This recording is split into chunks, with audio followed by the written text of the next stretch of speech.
Hello, everybody, and welcome once again to the entertainment headquarters and Kaiju Connections. And like always, I have got a host of amazing guests to talk about a feature film that is part of my, month of Kong segments.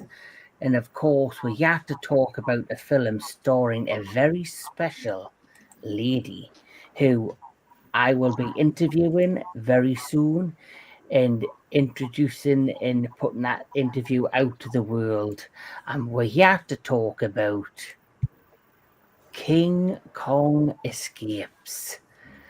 So, King Kong Escapes was the second outing by Toho Studios with the King Kong character, who, as you know, back in 1933, King Kong was introduced to the world and became a cinematic icon. And here we are again with Toho Studios to talk about his adventures within the world of, the Showa era. And I guess he is technically a part of the Showa era. But to talk about him and to talk about this particular film starring the lovely Linda Jo Miller, I have, as always, my co-host, Mr. DJ Anubis, Mr. Tony the Dead, fellow kaiju enthusiast, Mr. J. Cole, who I've just realised you should be in the middle, my friend.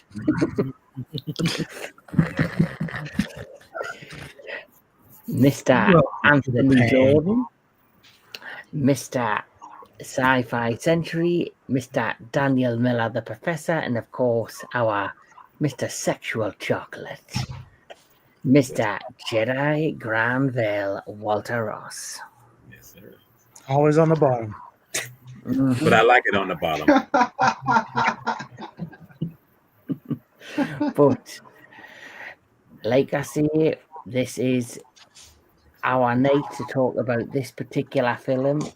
And so, as always, we'll start with the same question we'll always start with: our first time viewing King Kong Escapes. So, Mr. DJ Anubis, would you like to take it away? Yeah, so preparing for this, I saw this probably about 3 or 4 days ago for the first time ever. I was always aware of the film because of the Mechani-Kong, but I never actually sat down and watched it. But I finally did, and I actually came out really, really enjoying this film. I actually liked it a lot. It's a little corny in some areas, but we kind of expect that sometimes. But it's also my first chance to see Gorosaurus, his introduction to the kaiju world, which I didn't know this was the film that did it. So that was a lot of fun too. But yeah, this is like a whole new world for me with the Kong stuff. Like I had never seen this, so I was pretty pleased. Yes. Yeah, Mr. Tony the Dead. Today. First time watching it today. But yeah, you bought it, right? You bought it, right? I bought them because I'm like, I want to get them anyway, regardless if I don't like it or not. But I did like this one. I enjoyed it as well. Like Anubis said, it's corny a little bit, but like it it has heartwarming moments and shit like that. So Was that Gorosaurus? yeah, because of I thought you were saying heartfelt moments because of Gorosaurus. Like, yeah, I felt bad for him.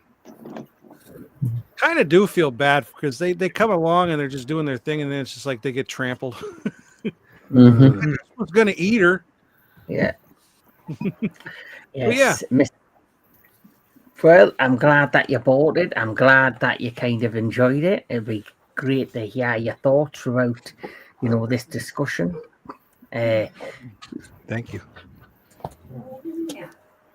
Mr. Anthony Jordan. Well, first time I've seen it once on TNT when I was maybe in the second grade, I want to say maybe third grade, and didn't see it again till I got this in 2014. Enjoyable movie, one of the then only 2 outings where Kong actually didn't die in his movie. So for that alone, it's stood out for a little on its own, but good fun little Kong movie. Mr. J. Cole. Yeah, first time I watched it, I got the DVD before the Blu-ray came out, and I enjoyed it. I enjoyed it a lot, and I became a huge fan of this guy right here. So, and yeah, it's corny enough, especially with Kong with the wiggly arms and all that. But oh no, it was an enjoyable film. Yes. Sci-Fi Century. Oh man, I saw this later, like probably like when I was like maybe 11, 12, and it was another creature feature when I was staying with my grandfather, and I saw there was a Mechani-Kong, and then I saw the part where Mechani-Kong like blinds Kong with that little light on his head, and then he hits him, and then I was like, oh wow. So there's not only a Mecha Godzilla, but then there's a Mechani-Kong. I'm like, okay, well, yeah. And I saw it, man. I sucked it up. I was young, and then I rewatched it like a few years ago. Yeah, man. I mean, it's Kong. That Kong suit. Well, and it looked a little better than Godzilla, King Kong versus Godzilla. That's for sure. But it was it's just yeah, it's a fun film, man. A lot of laughs, a lot of corny stuff. You need a little bit of cheese, but at least the cheese wasn't rotten, wasn't spoiled. So it's good cheese. Yeah, I'll give Mr. Tony a pass, but Anubis, how dare you barely watch this movie? How dare you barely watch this movie, man? Like, come on. It's I disagree with you on the Kong, though. At least that Kong didn't look like a bobblehead in the water. Well, that too. Yeah. Well, that too. But I mean, they both were. Especially when he was in the water, the suit, man, you just see the suit just melt, and you can see Haruo Nakajima's skinny little arms and everything. So, yeah, that's true. Because the suit that they use in this one isn't the same suit, is it, that they used in Godzilla vs. Right. This feels like it was stolen from the set of Barney the Dinosaur. And Which just so happens is going to be at Chiller. I think this suit was made a little easier to get Nakajima out of because the suit in King Kong versus Godzilla, it had to be sewn shut. Yeah. I think also the kind of movie it is, I think they deliberately made this movie more kid friendly and give him more like a friendly kid look, and I generally believe it's because this came out the same year as Son of Godzilla, I think. Yes. Which, as you know, was it was a kid-friendly movie, so I think they tried to, even though they're both produced by Toho, I think they wanted to try and keep that tone for that year with its releases, especially when it came to the big monster movies, the kaiju films. Mr. Daniel Miller, can you remember the first time you saw this film? Yes, I can. The first time I saw this movie was when was for Christmas back in 2017. No, that's a different Christmas. This was Christmas in 2012 when I was given this box set, which still had the sticker on it. So value for this, yeah.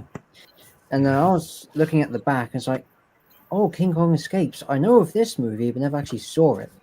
So I popped it in, watched it, and yeah, it wasn't what I was originally expecting, but I enjoyed it nonetheless. It's a fun, clunky at times adventure movie with an interesting direction, at least for a King Kong story. It is dated now, looking back at it, but the first time I watched it at that young an age, I was like, wow, this is interesting. That, and also, this is the introduction of Gorosaurus, who I originally knew first from Destroy All Monsters. Yes. So yeah, it was good to see not only another King Kong movie produced by Toho, but also the debut of another one of Toho's kaiju in their long-running roster of characters. Yes. Is he? What's his name? Gorosaurus. Gorosaurus. I can't understand when y'all talking at the same time. Use your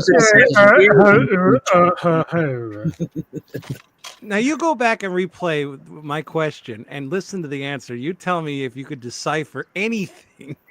Well, that's because we all Tony's understood. right. I was gonna. What other movie is he in? Destroy All Monsters. Does he have like a bigger part in that one? He helps out in the, yes. yeah. Well, he helps he out in the does. final battle with his jump kick that he does in King Kong Escapes. Mhm. Oh yeah. Yeah, he kicks Ghidorah on the ground, and then they just literally beat him to death. Yeah. Mm-hmm. Yeah, he just So, dogpiles the rest of them. Yes. So Yeah, he could jump. Yeah, he could. Yeah. yes, because he has like a kangaroo kick as his main weapon. Well, you got kangaroo arms. He's like, Yeah. Yeah, right. I wouldn't say those are kangaroo arms. Yes. Kangaroo, of course you would. Kangaroo alike. Yeah, so Mr. Jedi Granville, can you remember the first time you saw this film? This is weird, but I remember exactly the moment that I saw this film, and it's going back almost over 40 years ago. Halloween night of '84. Was it a raining? double. No, it wasn't raining. That's the thing. No, it wasn't raining. It was just very dark, and I was particularly the kind of person who didn't want to go out at Halloween because at that time it was very sketchy. People walking the roads and everything, but it was Halloween night, and it was double billed with King Kong versus Godzilla. And when I happened to find out about it, I went over to my sister's house because, again, this is at a time when I didn't have cable. So I went over to her house and I watched it. I'm saying, okay, let me watch King Kong versus Godzilla. I'm saying, okay, get that out of the way. I've seen that like multiple times. Now let's see what this film is, King Kong Escapes. I don't know what's going to be. Get into it. And I'm just like, well, is this going to be interesting with just King Kong in this? True enough, he's been in other outings, but I'm like, maybe so. But this was done by Toho, so I didn't know what to expect. And as Daniel said, I didn't know what to expect. I didn't expect it to be what it was. It's a very intriguing, piecemeal. And as what the Queen was saying, I kind of agree what she said. It's more like a James Bond outing if you think about it, because it's got some things in there that's kind of James Bondian a little bit, and it's just crazy. It's just a crazy ride, But yeah, that's when I first watched it. Well, it does have a Bond girl. It does have a Bond girl, Japanese Bond girl. So. Which incidentally came out the same year. To You Only Live Twice came out that same year as this film did. Yes. Everything's aligning. She's a good-looking henchman. What you often find, I think, is you'll get a film studio that it's going to release like a big budget movie, so they hire an actress, and this actress, I guess, with that particular studio or producers, they suddenly then get offered another role in a similar film that they're producing or some sort, and you'll often find a particular actress is in two films that are very similar or have a similar tone, and I generally think it's because it's through the people they work with they get like the role. So the fact that that actress was involved in a Bond movie and also a kaiju movie, it might have been the people who were connected that got her involved in both. As for me, I'm very similar to Mr. Daniel Miller. My first time viewing this movie was many years ago when this box set was released. This is one of my pride and joys having this box set because I got to finally see two kaiju movies by Toho I never had the opportunity to see, which was, of course, Godzilla. It's Godzilla versus King Kong, obviously, and King Kong Escapes. And, you know, I thoroughly enjoyed them both, but I'm going to be completely truthful. Apart from the impact that Godzilla versus King Kong made in 1962, the crossover with the two different properties, you know, having these two iconic characters on the big screen, which showed you that it can work for different actors and characters and all of that stuff. I have to be honest, I always have preferred King Kong Escapes over Godzilla vs. King Kong. I think it's a much more fun film. And I like the fact that it does have that kind of espionage, kind of King Kong, you know, take over the world type feel to it, which is what it's all about. So let's get into not Godzilla versus Kong. That was fucking yesterday. Yeah. Let's get into King Kong Escapes. That is the one. I would agree, though, Kevin. I enjoyed this one way more than King Kong versus Godzilla. Yeah. I like them both equally, personally. Look at Sci-Fi is talking Japanese. Godzilla. He's around the mountains. Yeah, we got to dub Sci-Fi. Yeah. Wait for your signal. No, Kong. Don't change Godzilla. the ship. What? Destroy Godzilla.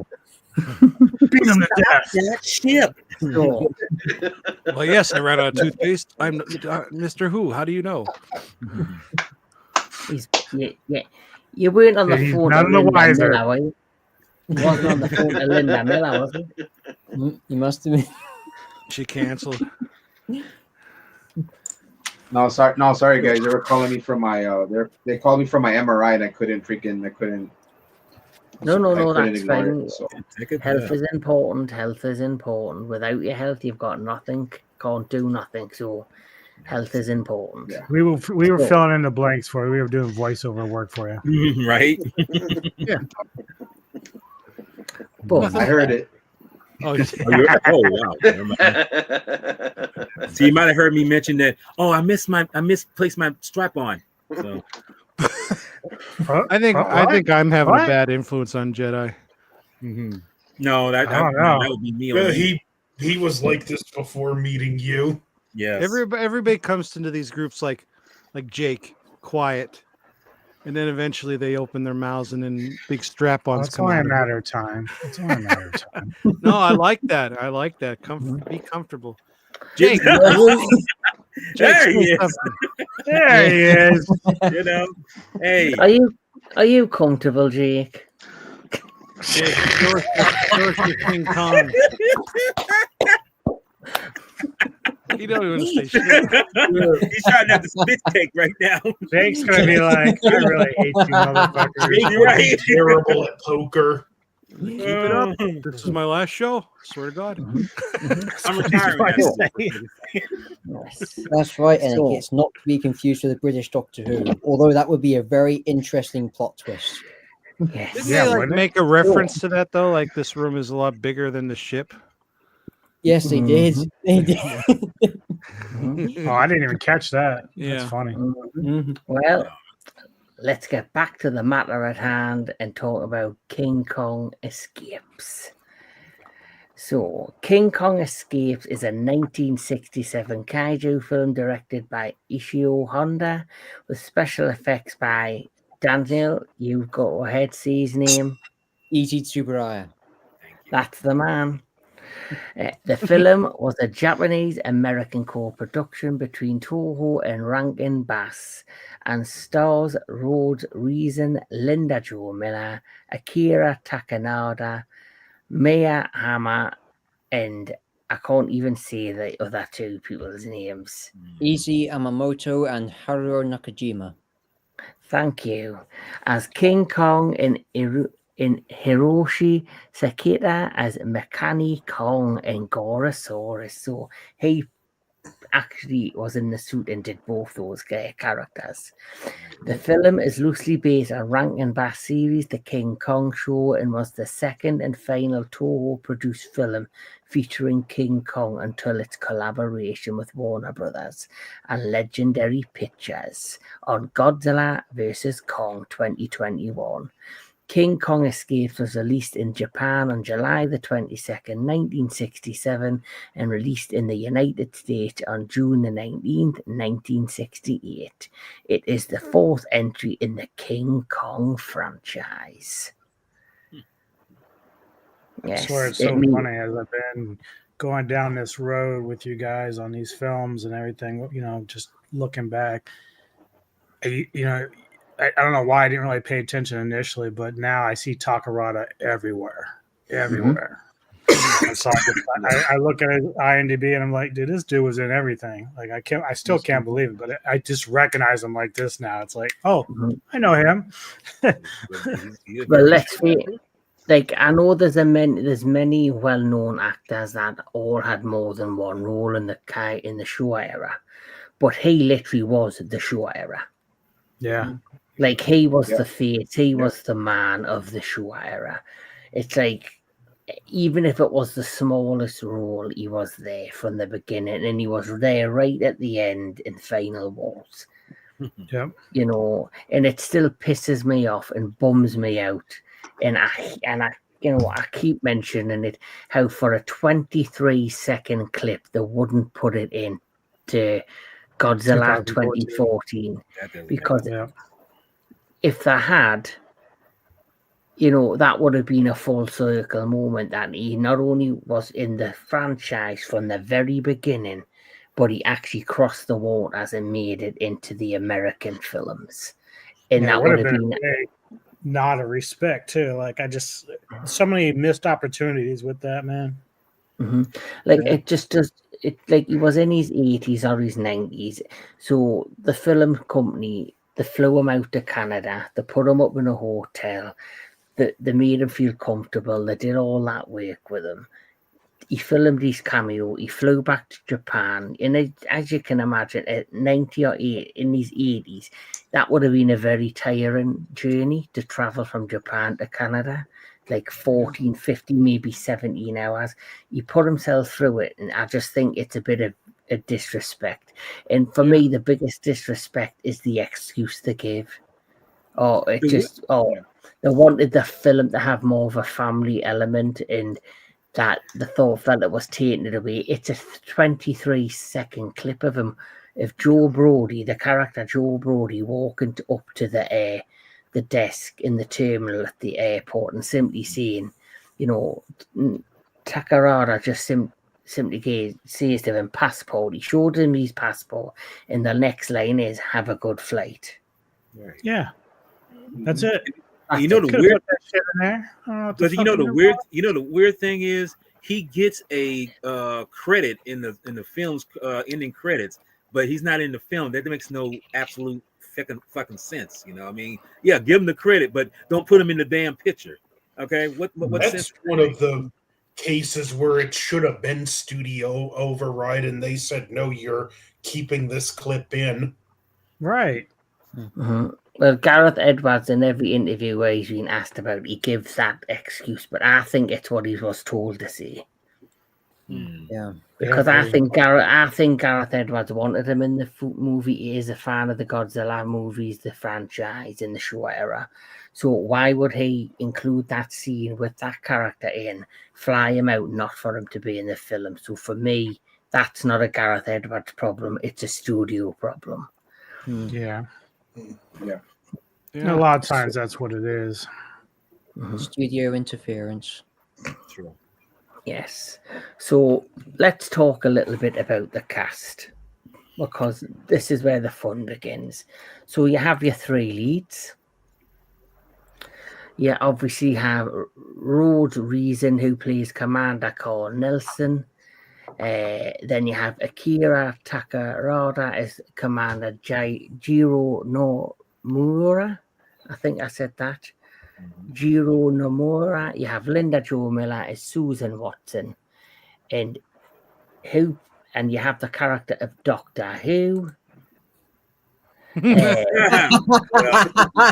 Almost. Wrong one. Did you change the picture? I can't even tell. Actually, I was gonna say it almost fits him a little bit, you know? Yeah.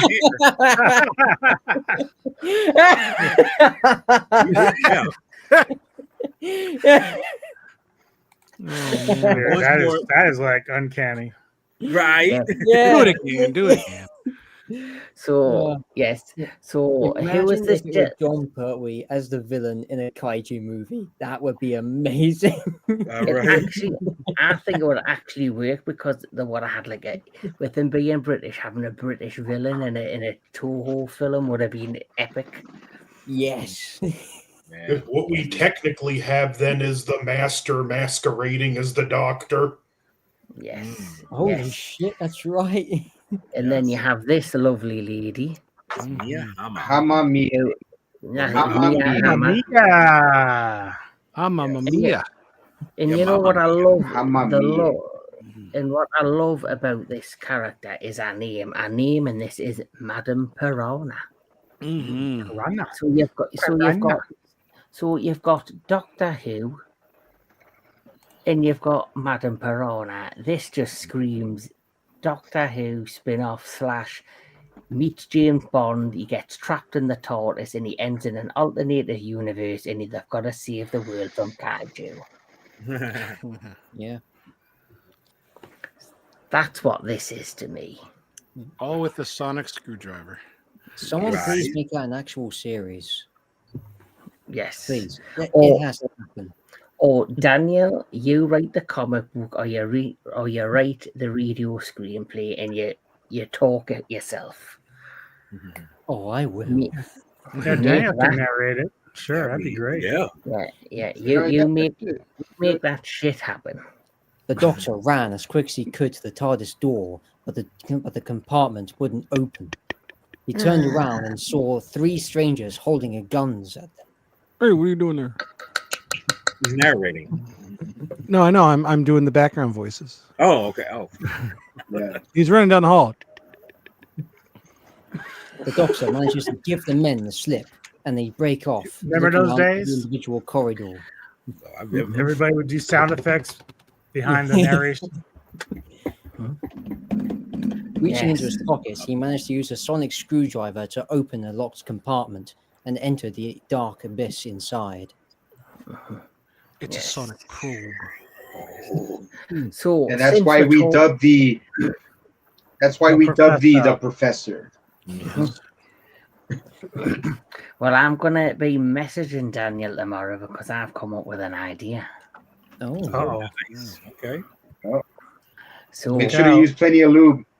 There you go. no, There might be that's the some other. left over at no. Diddy's house. No, no, that's a different. Don't go to Diddy's house. That'd be too much of that. No, Too that's a much different. Whoa. no, that's for you, Sci-Fi. I'm the other Daniel. You're the Daniel getting the lube. Oh! Oh. Oh, ye snap. I got a woman, man. I don't need that. Well, anyway,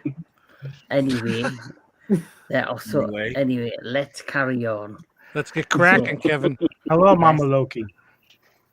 Yes, I love you, Daniel. I love you, Daniel. Let's get cracking.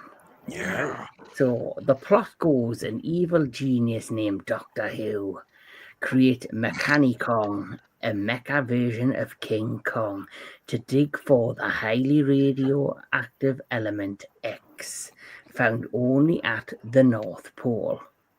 Mechani-Kong enters in an ice cave and begins to dig into a glacier, but the radiation destroys its brain circuit and the robot shuts down. Doctor Who then sets his sight on getting the real King Kong to finish the job. So, straight away, quite a strong opening. Opinions of how the film begins. We'll start with Mr. DJ Anubis. Yeah, I like it. In some ways, for whatever reason, we always got these like icy starts. So like whether it's the Beast from 20,000 Fathoms or Gamera, we always got like some Antarctic type starting point for some of these kaiju films. But I like it. I thought it was cool. The middle monkey was interesting. The plot's cool. Certainly, I thought it was kind of funny that they were just barely getting the Mecha-Kong going, and then it just fell apart. All of a sudden, started having issues. And I kept waiting for that guy from Armageddon, the Russian, to start banging something again. You shall work, and he's banging like the wrench to get it to work. Yeah, but yeah, I thought it was very interesting and pretty cool idea for the plot. Like it was a lot of fun the way it started out. I enjoyed it. Yeah, the whole Mecha Godzilla vibe. Well, Look at that clip, how he's just barely big enough to fit through. Yes. Yeah. His big guns. It's like, well, can't yeah. get through. I'll be honest.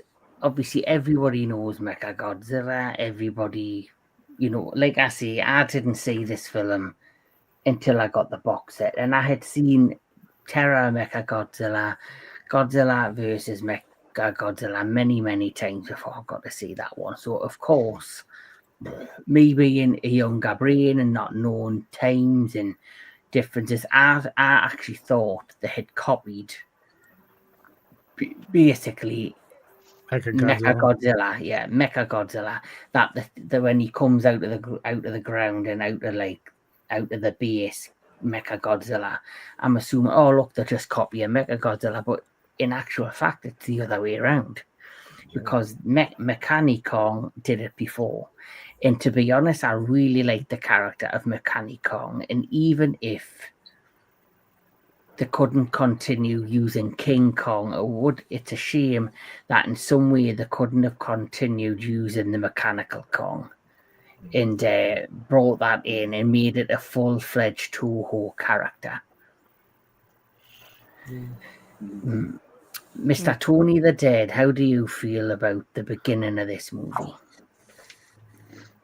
I agree with Anubis again. They all do seem to start off like that with like Arctic kind of thing, which I guess makes sense because like nobody goes there and it's too cold to go there. But I didn't know about which the word Mechani-Kong is funny sounding. I have to think before I say it. But dare I say that it was cute?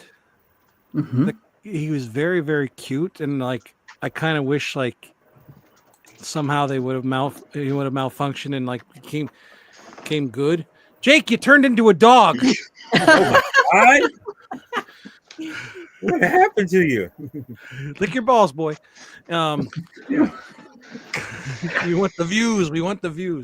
Actually, you kind of made an interesting point because it does look a little bit too cute for a menacing villain. Yeah. So I kind of do wish it had a little bit more evil look to it. Yeah, he looks very friendly. Yeah, he does. Yes, like I would love to I'd love to give him a hug. Maybe the idea was that he was going to be smiling while he took over the world. Like, I'm Mr. Nice Guy. Smash. Yeah. He He literally looks has like a he teddy should bear be face. burying villagers out of a flood. Yeah. Like I think the reason that they never made Mechani-Kong, if that dog doesn't like me, but Dog doesn't like gingers. As long as we don't have a repeat of Alexa doing anything, we'll be all right. Oh no. yes. But That's the live version. You can't shut that one up. so like I always found it fascinating with Mechani-Kong, like because yes, he's very cute looking, but I think he looks very much straightforward looking. Like there's no menacing in him, but he just looks like a standard robot type. And I think the reason they couldn't make him any more frightening, or because when you look at Mecha Godzilla, he looks quite, terrifying at times, especially when he's turning his arms and he's got the missile for fingers and stuff like that. I think another reason why they probably didn't make the villain too frightening is because they knew this was aimed at like a family audience. Like me and Anubis did our that is Mechagodzilla. Oh well, that's Kyu. That is Mechagodzilla, who looks more frightening than Mechani-Kong. That's Mechagodzilla there, Sentries. That's Mechagodzilla. Yeah. Yes. I mean, I like the new Mechagodzilla, but I still like the original one, the way it looks better. Yeah. Yeah. Well, the design of the Mechagodzilla in Godzilla versus Kong, the designer for that was influenced by the Terminator. So that is so when it's got the glowing red eyes, it's just pure steel, silverized metal. It's because it's meant to look like a skeletized mechanical version of the original Godzilla, a bit like how the T2 1000. the T800. the T1000 how that's just like a mimicking of a human skeleton. Right. So me and Anubis were also talking when we did our discussion, our kaiju discussion, and we ended up talking about Son of Godzilla, how the Son of Godzilla is very cute looking. Godzilla is weird looking. But the thing for me that sees that film is because it had a very intimidating and scary villain in it, and that was Kumonga, the giant spider. Where that's probably the most disadvantaged thing I can see about this film is that the villain isn't frightening. He's just okay. And I think another reason why they made this Kong not frightened because he's not the real villain. The real villain is Doctor Who. Yeah. And they wanted to showcase the human villain more, I guess, than the kaiju villain. But Anthony Jordan, your opinion of the beginning of this movie? It's just I don't mean this in a bad way, but for this, it's a typical type of setup you would expect out of a film like this. And, it's one of those, it never hurts to go back to the basics and just a good setup. Interesting with the mechanical Kong. And I want to add, though, that suit looks like it was not comfortable for the actor to wear at all. Probably not. No. Yeah. Jake Hall. The introduction to Mechani-Kong, it was an interesting design. Hi. Are you trying to steal my spotlight, huh? Yes. He's already done that. But anyway, it was interesting that this was the first robotic kaiju to be made before Jet Jaguar or Mechagodzilla. And it's interesting how we start out with the film like we're in the submarine. Nelson, Jiro, and Susan are all talking about the island as a project, and then we go to Doctor Who, who's built the mechanical robot version of Kong, Mechani-Kong. Then he sends him out as Madame Piranha is looking on, sitting here saying, "Our country will not approve if he can't get this Ultimate X." So, sitting here doing all this, dropping these grenades down this crack to try to loosen up and then it ends up falling into the crack, then trying to dig through the ice. There's a lot of crack going on. Yeah. Can you say crack one more time? 1 second, Jake. 1 second. 1 second. There you go. Go ahead. The floor is yours. Well, anyway, he's digging through the ice to try to get to the Element X.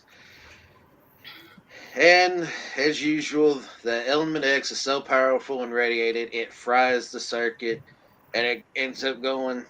Yeah. I'm not going to say the other word because I'm not going to get blown up again. So,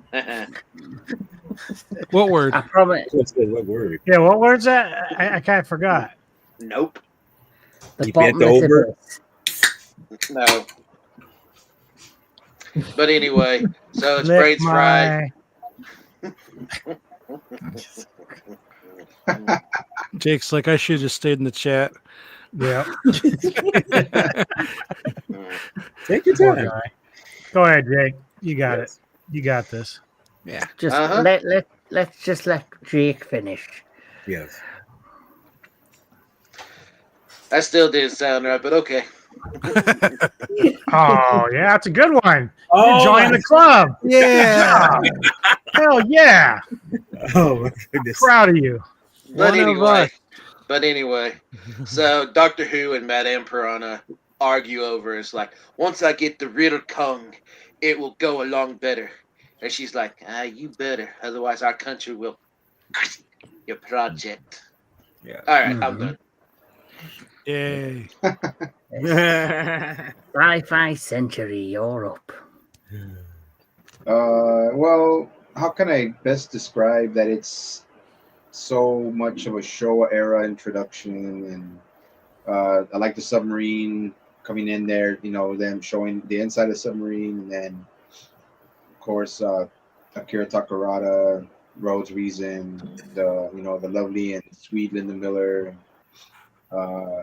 I'm glad they didn't show Kong right away, which is good. And then it's just like your basic. It's your basic Showa era introduction. You know, something new. It's got an American production too, so you could tell they tweaked up little things, made little things a little bit different. But yeah, there you go. The starring three of the film, and yeah, man. I mean, 60s Showa style. You know, look at that Kong hitting his boobs and everything. And Right. yeah, so it's. I mean, like you said, it's Toho at its best, and it does have that vibe of 007 meets kaiju, and Madame Piranha. We have a Bond girl, and the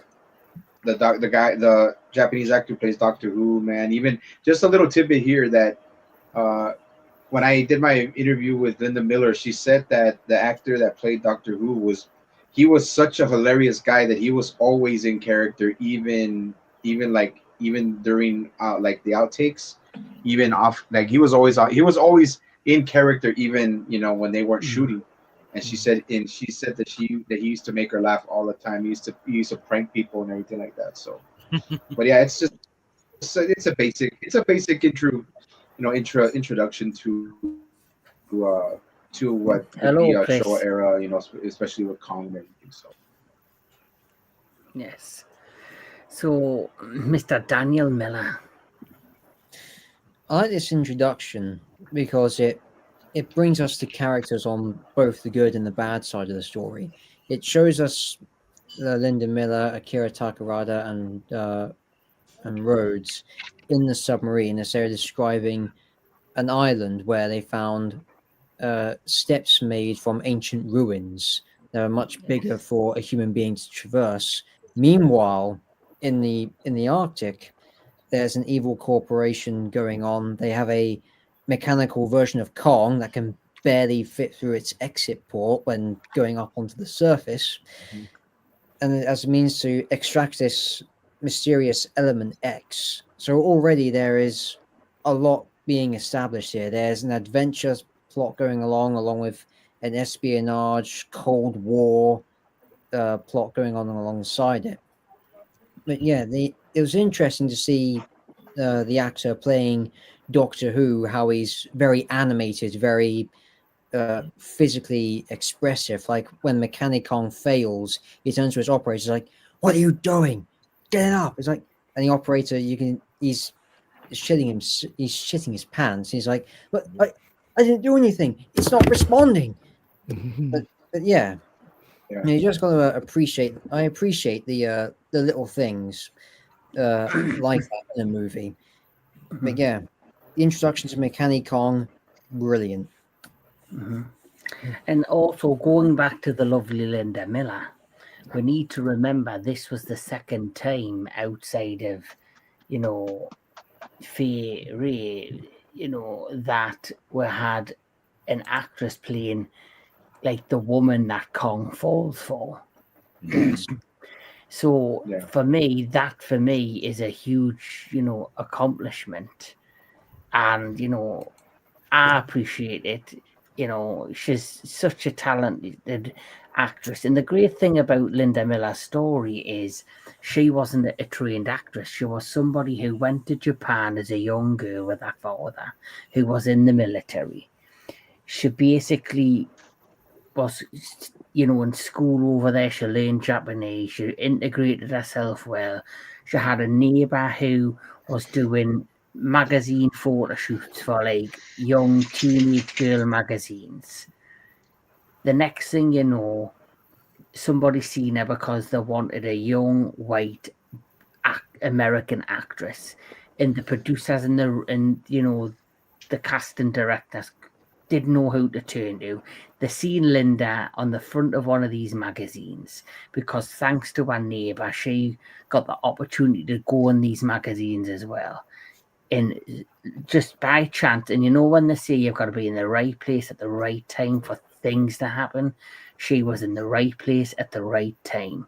Somebody seen it on the front of one of these magazines, and instantly the director went, I want that girl. Because yes, she had the look, and it's okay having the look, but you've also got to be able to perform. And even, you know, people can say what they want, but she had no acting experience.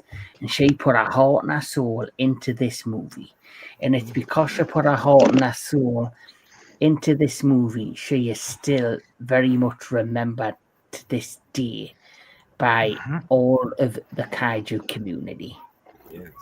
And get this, Kevin, can I just add? Can I add on top of that? Sorry. Go ahead. It was Arthur. It was Arthur Rankin that. It was Arthur Rankin that got in touch with her after seeing one of her magazine covers when she was doing teenage modeling in Japan, and it took some convincing. It took some convincing because just like Kevin said, she had no acting experience whatsoever. So Isn't it it took kind some of funny convincing, though but that what happened with her is kind of similar to what happened to Fay Ray and King Kong? She was just on the street, and the director said, "I need her. I need her." It's true. yeah. Well, no, yeah, and the fact that that she was very she was super conscious about it, but she got over it over time. But she, like Kevin said, she did a great job for having no acting experience. She's still remembered for that. And one thing I wanted to mention before the Mechani-Kong, I just gotta mention it before we get to Sexual Chocolate Jedi Granville. It was so hard to take that Mechanical Kong seriously, man. It was so hard for me to take it seriously as I got older. I was like, man, like that looks like a pretty like goofy, derpy robot. But after a while, so you just build that appreciation. So I just thought to just point that out. But it's that's how I think about it. Go ahead, Jedi Granville. My bad. No, I was just gonna point out with the fact that, you know, she gets spotted and they pick her. You know, the thing is, she was only 19 when she started in this film. You know, she wasn't even 20 yet. And the fact that she was that young but had that inexperience but able to pull it off so well that she did, I don't think too many people can do that. That just shows she's a natural talent. You know, she's somebody that was just gifted to do this. You know, I mean, even though she didn't go on through the years acting in anything or anything like that, because pretty much after the beginning of the 70s, she pretty much, you know, kind of retired from celebrityism. But that just shows right there where her heart was, and she did the best job she did with what she did back then with this movie and a couple other films and a few television shows.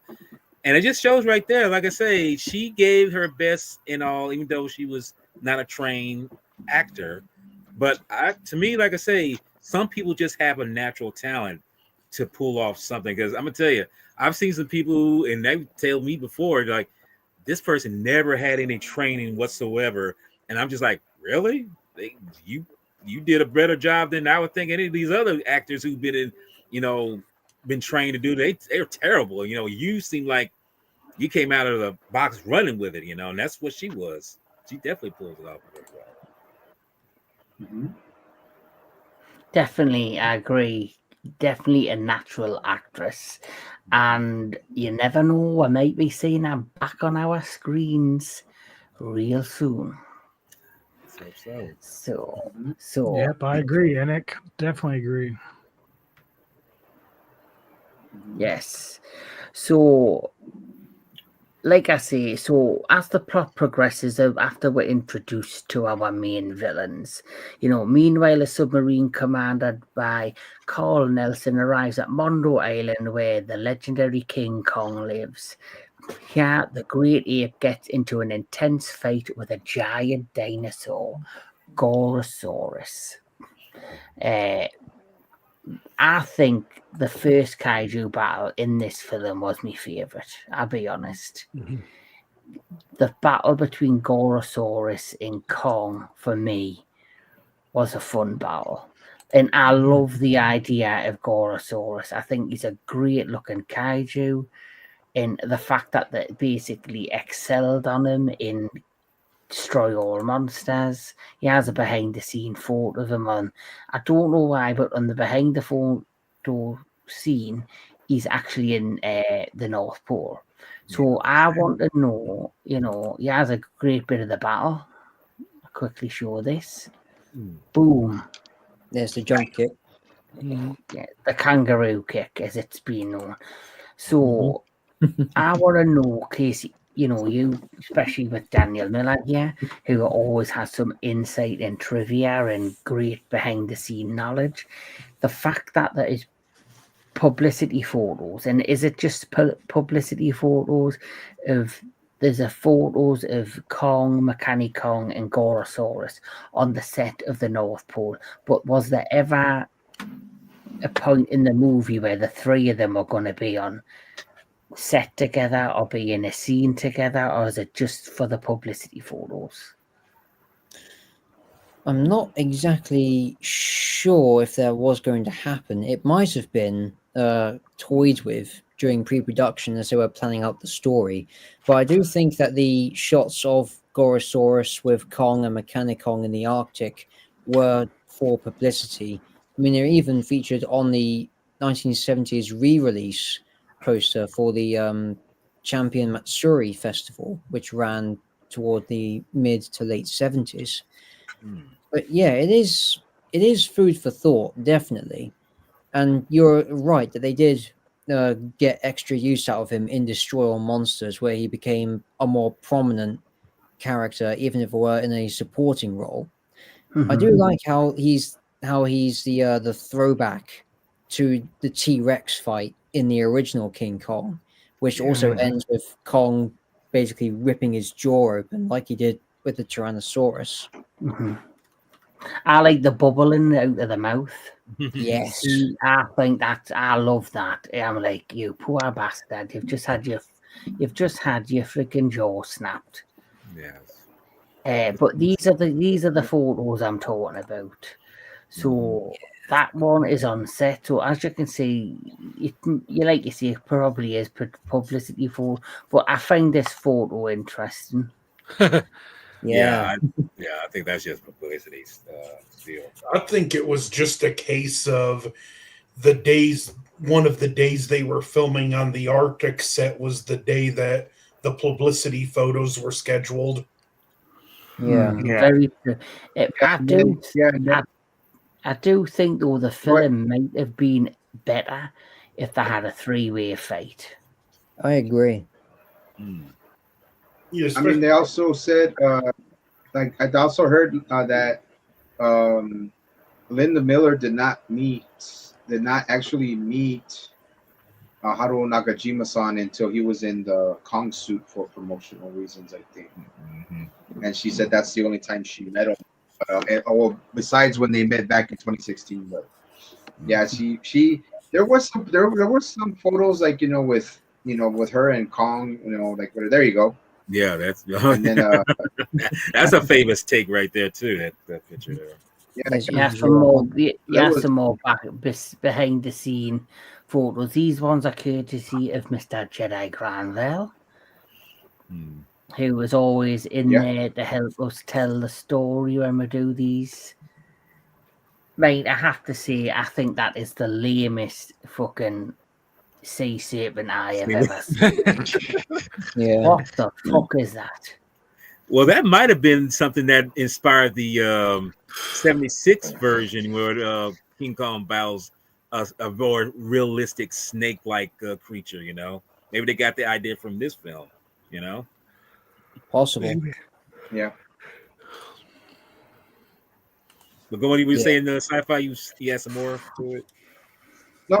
Yeah, no, that's it. That was just like just a little bit of more information Okay. on some of the, because they didn't have the promotion. There was promotion, but I guess when I interviewed her, she said she didn't remember a lot. So, but it's so good. That's pretty much it. Go ahead, Kevin. So, as the film progresses, we're now at the point where Kong has now met his new heroine, the lovely Linda Miller. And I have to say, the scenes with her, she's quite naive. She's like, doesn't really take it all in.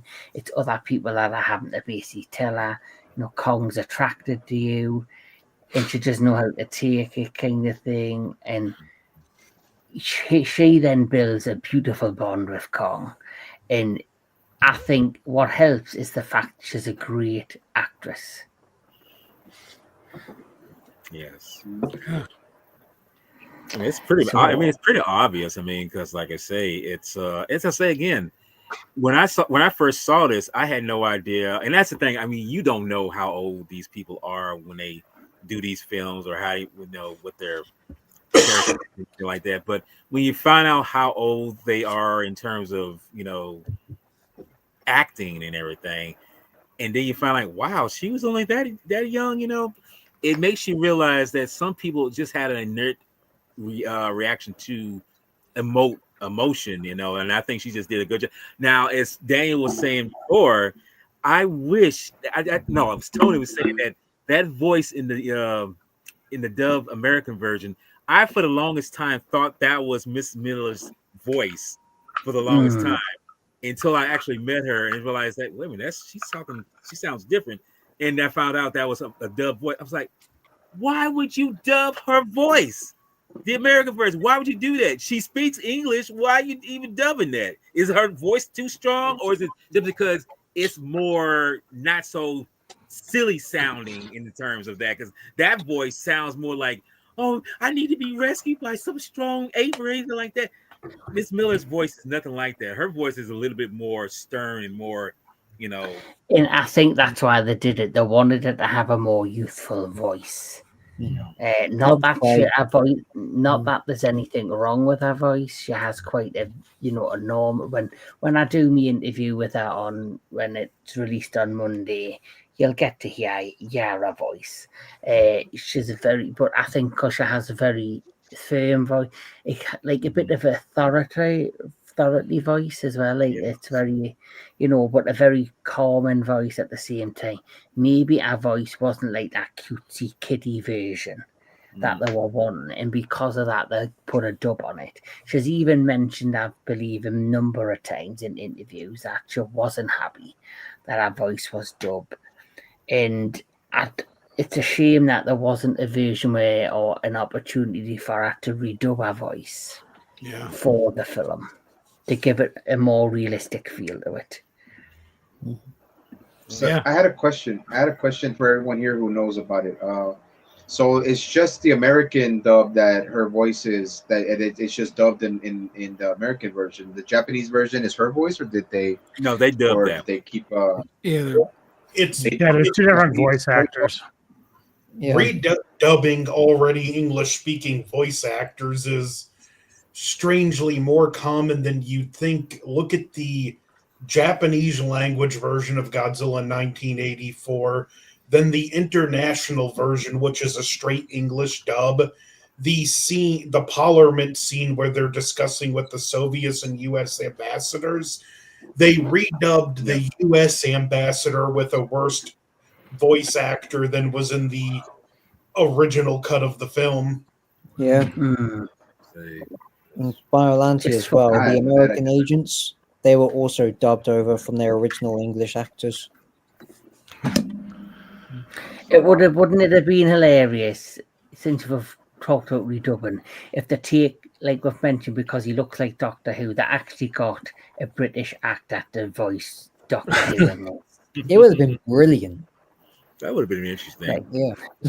here's a question: Who can remember what year did the first Doctor Who film come out? Not Doctor Who film, the first James Bond film come out. Was it in the 60s?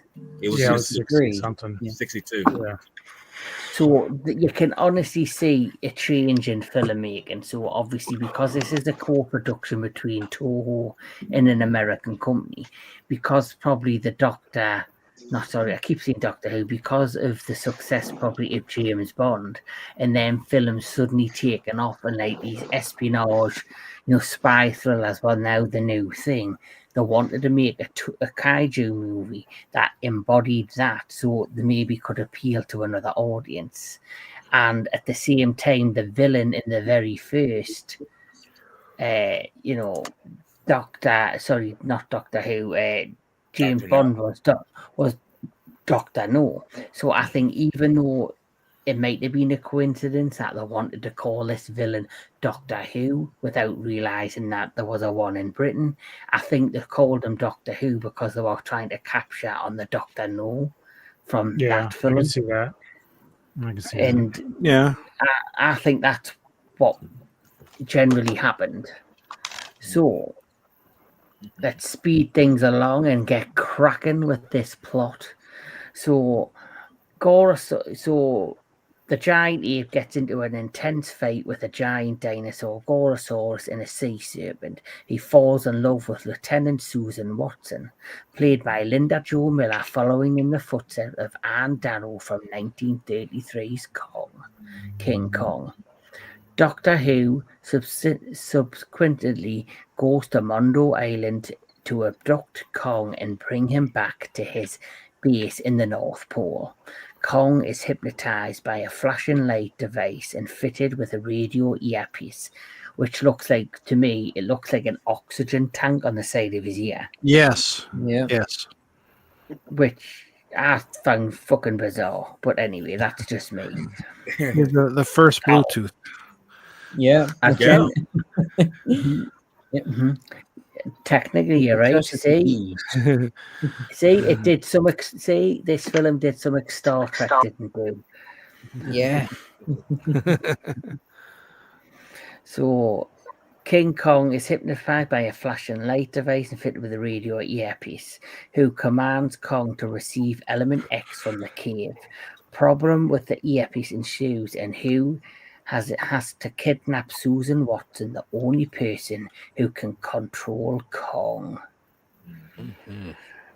After Watson and her fellow officers are captured by Who, Madame Piranha unsuccessfully tries to seduce Nelson to bring him over to her side. Eventually, Kong escapes and swims all the way to Japan, where the climactic battle with Mechani-Kong transpires.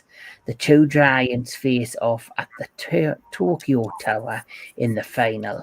Kong prevails and destroys Mechani-Kong and kills Who and his men. The Kong triumphantly swims back to his island home.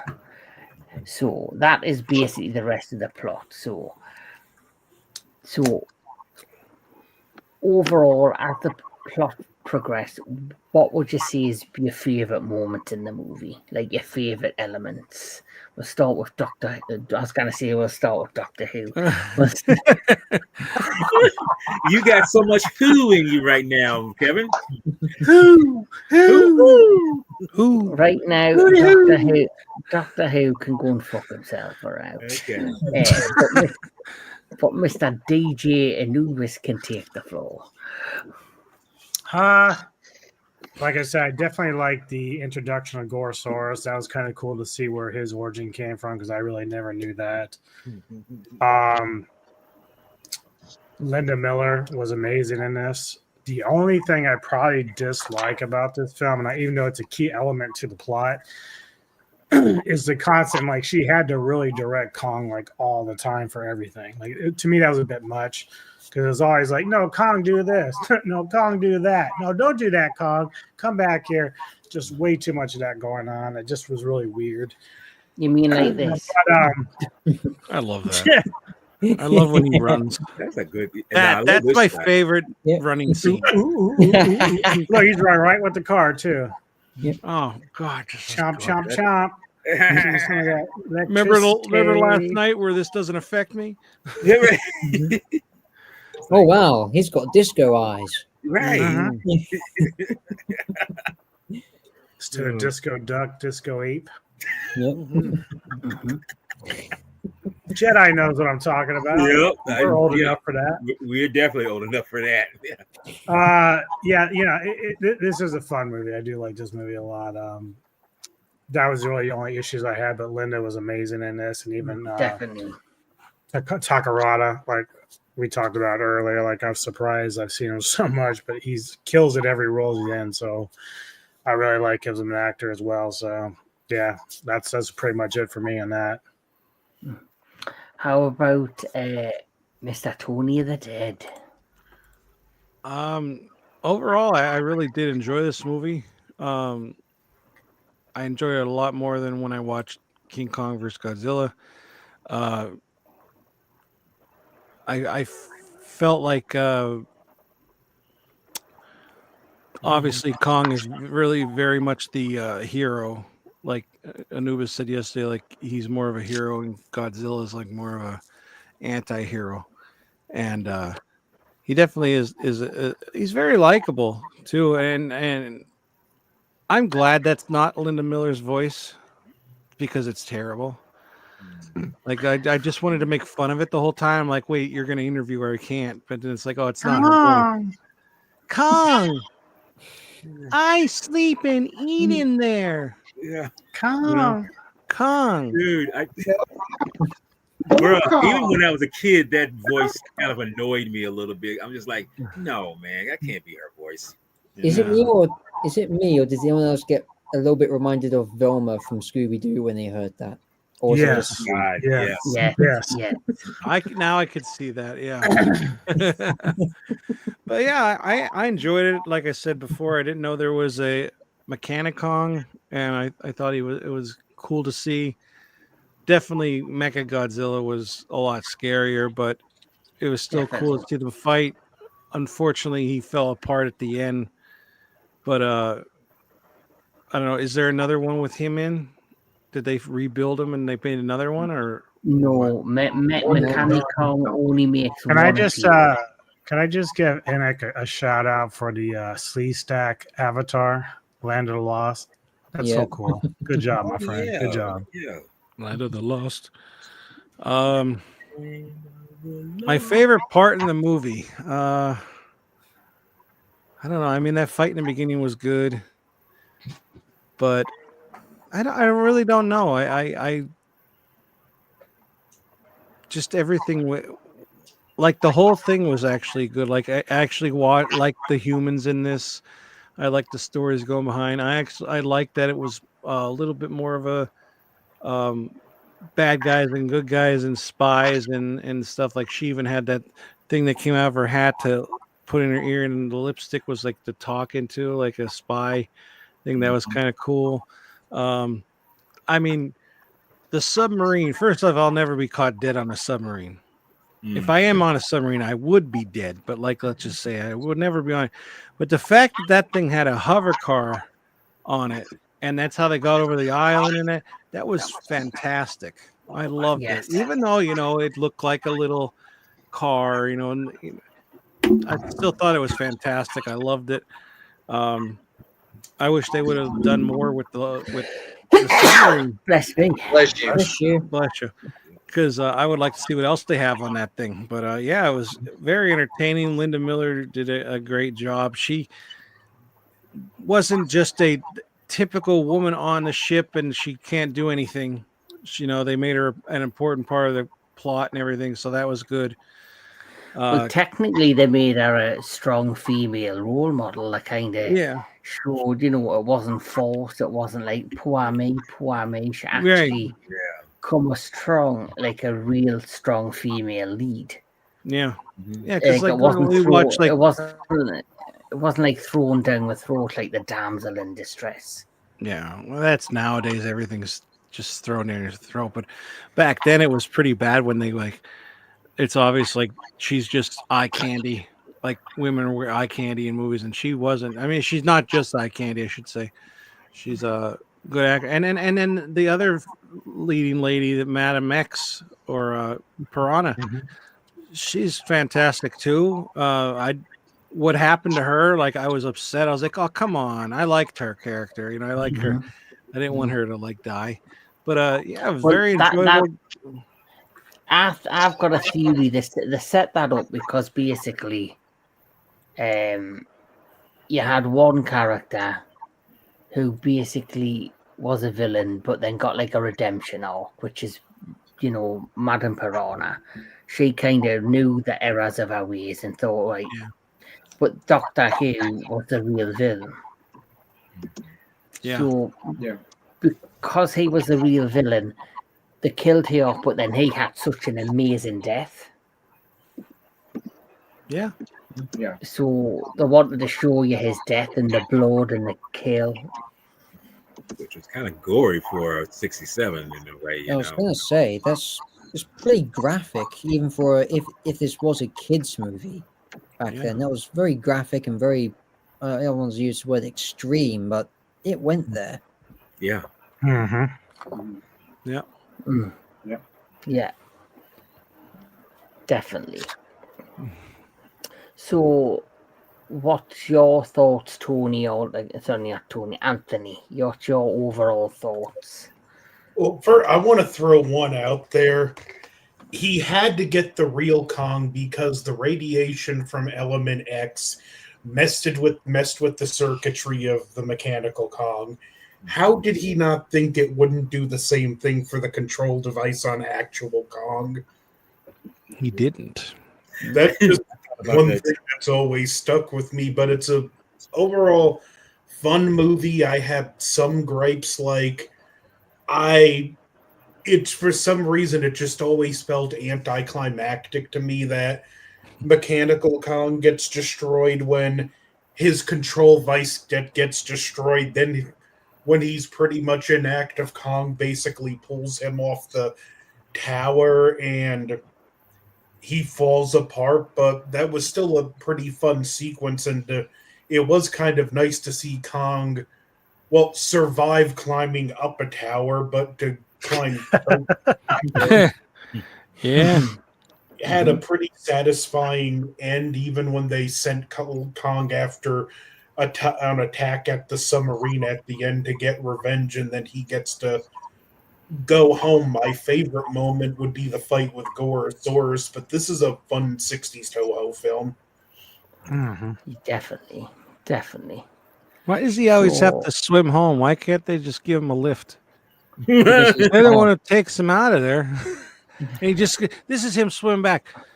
I have to get home. Well, remember, Susan Watson's trying to call him back, and the guy's like, "No, he's done with us. He's like tired of this bullshit. He's going home. Yeah. Yeah. Yeah.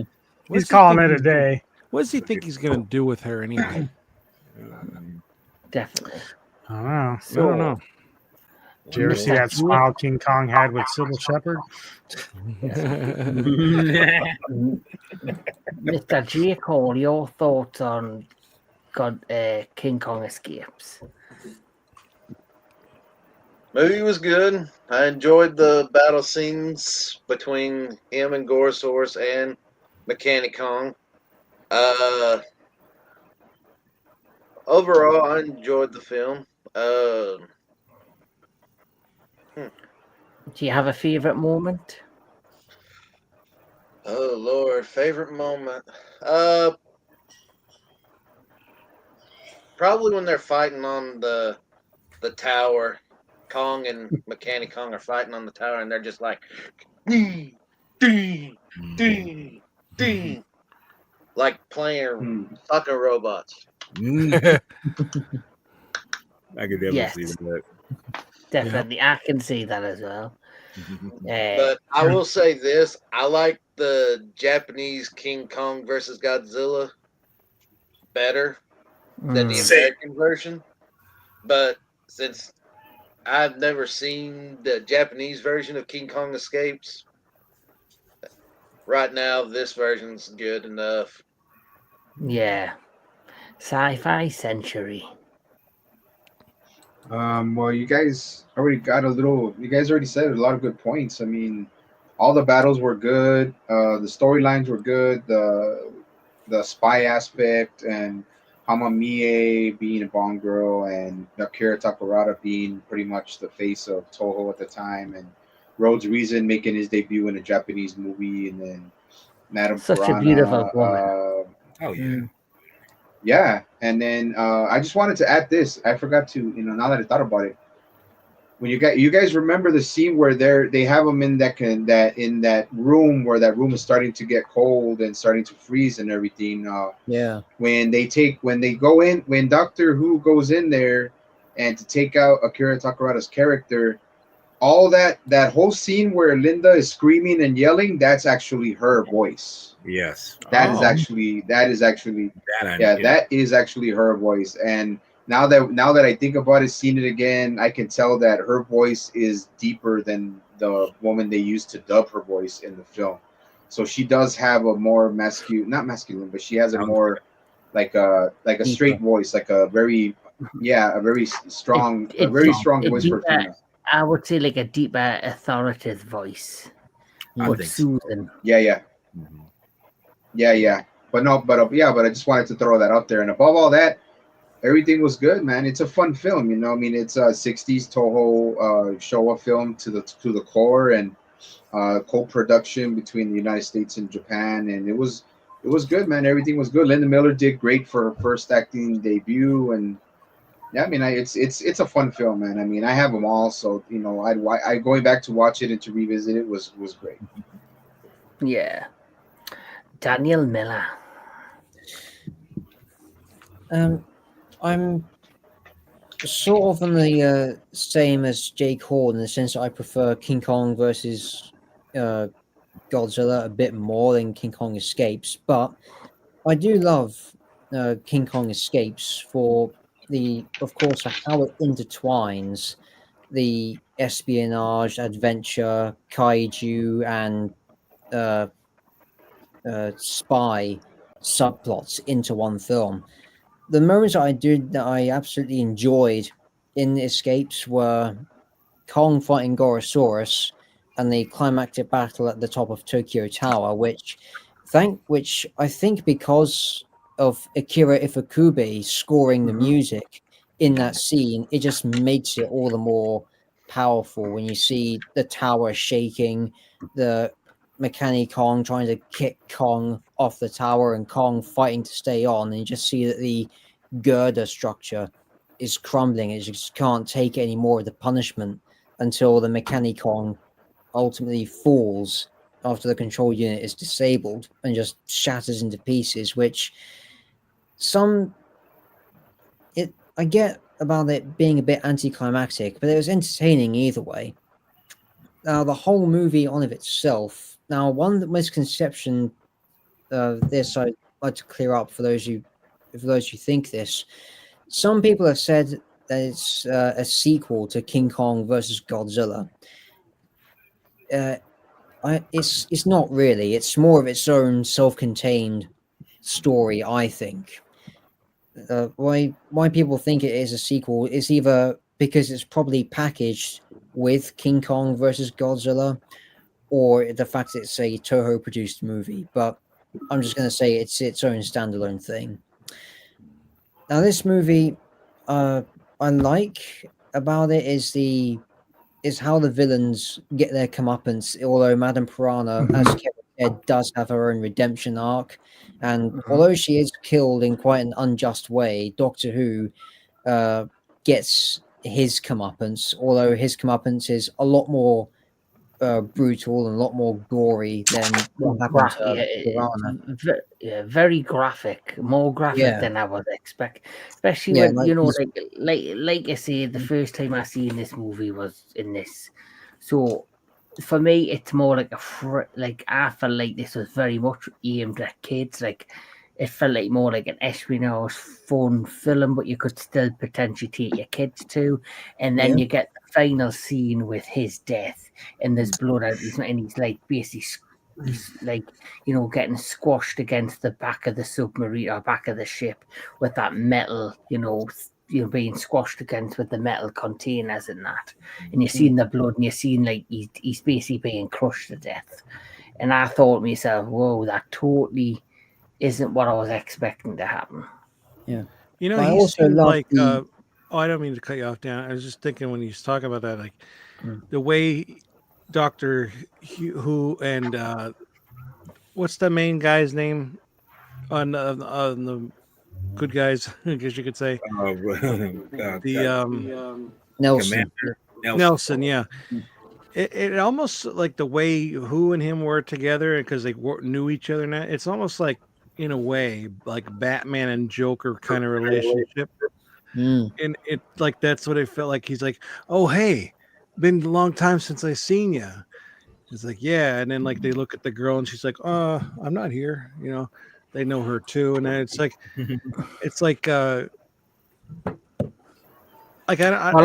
what's the background with them? Is that what movie is that from, or is that just? I thought they were more like James Bond and Blofeld. Because one's trying to save the world and the other's trying to take over the world. And one is trying to save the world and one's trying to burn it down in Joker and Batman. Yeah. Well, that's just what I'm saying. Like they have this like friendship in a way, but like neither one of them are going to kill each other. Well, maybe in this case, but Yeah. Sorry, Also Dan. like- Sorry, Dan. Yeah, it's okay. I was going to say that I liked the interaction between Doctor Who and his goons at certain points in the movie, like when Mechani-Kong fails to get the element X, or when he's arguing, "Why haven't we moved the boat?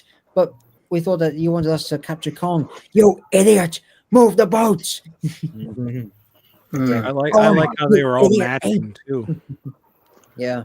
Yeah. Wasn't that one part too? He's like, let him out or something like that. And then they go, "Are you sure?" He's like, "He'll be fine. He'll listen." It's like they're like they question, like that's never a good thing to do in a movie. Like don't question the main bad guy. Yeah. Right. That's very true. So, Jedi Grand Velle, you're up. Well, everyone pretty much gave their favorite moments, but I would have to agree with like Jake and someone else. The tower scene, Tokyo Tower scene, is like the cream of the crop of this film. Knowing that you're on high, guys. I'm about to say Godzilla. King Kong climbs a very tall structure, and that's an interesting way of Nakatomi. Yes, right. there's no knock you off the top. But the fact that that's a very interesting way of doing battle, on a very high structure, elevated like that, and any one of them can fall, which of course Mechani-Kong does fall, but it's a very structured thing and they're still climbing, because I'm thinking when I'm watching this, they're still climbing this damn thing. It's like, dude, you can only go so high. I mean, any higher, your fall is going to hurt you tremendously. It's like you got to do something that's going to not bring you down too hard. But I just love that moment. I think that moment really is a very well crafted sequence, considering what they did and how they did it and everything with the sets and miniatures and the men in suits and everything. And I will say this: I got to point this out. We mentioned Miss Amamiya, her death scene. I got to say, that's probably one of the most exaggerated death scenes I've ever seen someone do. I mean, when Doctor Who shoots her, I mean, it's so dramatic. I mean, it's just like so, just very thespian kind of acting. She's just like, oh, ah. Well, that's what you call Bond girl acting. Yes, and Yeah. I'm just like, wow, that's just like right there, So, but I mean, I'm not saying it's over the top. It's just so, like Who you was, said, who was the guy in the Buffy the Vampire Slayer movie? The vampire's like, oh, Well, that was that's yeah. Paul Rubens. Yeah, Paul Rubin. Thank you. Well, it cannot I didn't like be, ways of, it cannot be any worse than the acting from The Room. Oh God! You're tearing me apart, Lisa. I couldn't even finish that movie. Oh my God! Yeah. Dude, Oh, the only thing I like is like, oh, hi, Mark. yeah, I right. did not hit her. I did not. I did not. Oh, I did hi, Mark. not. Oh, hi, Mark. God. No, but no, the Yes. film, like I say, it's got some great moments in that film, and I feel it's kind of like what Dan when Daniel said, it's kind of equal with King Kong versus Godzilla, but I feel this has a more richer storytelling in terms of Same. what it escapes. It has much more structure with the characters and everything. I mean, well, like I said, we mentioned that the previous film was more comedy, even though this one has some comedy elements. I think it has more structure in terms of story. Yeah. Maybe because Miss Miller is in it, maybe that's Yes. the case. Yes. Mhm. And Takarada is in this as well. Another thing I think as well with Godzilla versus King Kong, just like Godzilla versus Kong 2021, the plot wasn't that deep. It wasn't that great. It was simply just a device to get them two together to fight. Like you said, like someone said yesterday, there was all this build up, and where they're going to fight, where they're not going to fight, then they finally let them fight, and you got your payoff. Where with this one, they tried to, it's not the best stories, but they at least tried to tell a story with Kong. And it's nice to know in, kaiju history, giant monster cinema history, that Toho at least got 2 films with King Kong. And that's the part. They were able to do their own movie and a mashup movie, which is great. Does anyone have any trivia or anything they want to mention about the film? I don't got anything. I was muted. I don't know if I have a question. Oh, I have a question. But I don't know if it's not really trivia, but like when he was malfunctioning because he was too close to the element X and that, and he's like, "Obey me, Kong." Did he say no? Like I swear he went, like it was like a growl, but it was like he went, "Oh," like a no. I cannot remember that. I have to watch If that. we go back, maybe it's just me, but I thought he said no. He has a question, and I do think this is a good question as well. Obviously, Tony, I don't think you've seen this film yet, but if everybody remembers, you've got Invasion. True. That is very true. They did not pass the cigarettes out to kids in this one. I They bet better they not were smoke it around they home. didn't though. But if anybody remembers, you've got Invasion of the Astro Monsters, and if you remember, the aliens in that series are known as the aliens from Planet X and from. It makes me wonder if the substance that they're looking for, the substance X, do you not think that's from outer space and it's crash landed on Earth, and it kind of leads up to the events in Astro Monsters? Kind of like vibranium in Wakanda. Mhm. You're saying he Yeah. said that. That's interesting theory. That's true. That also might. Sorry. On the subject of questions, this element X, it was supposed to be like so radioactive you can't get close to it. So how in the world did they get a no longer functioning Mechani-Kong out of there if it was that too dangerous to get close to? Plot holes. Well, look, I've kind of theorized this. This is just my theory on this. I think they got him out with very strong cables by somewhat shooting him into where he was at. They kind of wrapped around him and pulled him out. That's just a theory, but then again, if that's the case, then the damn thing that they pulled him out would break down also. So I mean, it's just as the professor said, plot holes. You know, it's yeah. They probably did, like, I agree with Walter. They probably did the same kind of similar thing to how they captured Kong. They just wrapped like cables around his neck or his arms and then pulled them up. But they did it so fast that they did it before the radiation could affect the equipment. I have a different theory. I think because they're bad guys, they don't give a shit about their henchmen. They just sent them in until they pulled them Died of out, and then they radiation probably sickness. died. Hmm. Yeah. I mean, Yeah, even what's his name in Watchmen, he just killed everybody, that was working for him. Even That's his very true. I can't think of the thing's name, that like tiger. Adrian. Yeah, Adrian. No, not him. What's his pet name? I didn't know that thing had. Starts with a B, I think. I should know. Baratheon or whatever, that thing. He killed him too. So whatever they got to do to get their plan going, nobody's worth more to them. That's the way I look at it. Yes. Well, as always, we're going to end this thing with ratings. So starting with Mr. DJ Anubis. Definitely much better than King Kong versus Godzilla. Various reasons, but a lot more fun. Plot is a little bit more logical. And I think I gave King Kong versus Godzilla a 7, so I'm going to give this one an 8.5. Mr. Tony the Dead.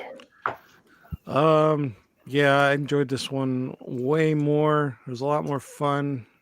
It was still like, geared toward kids, but not like super fun kid time. It's like more for the adults, I would say. But like, yeah, I enjoyed it. I'm glad I got to see it. I would definitely watch this one again. It was fun discussing it. It always is, like I say, it's always more fun discussing with everybody because, I don't know any of this shit.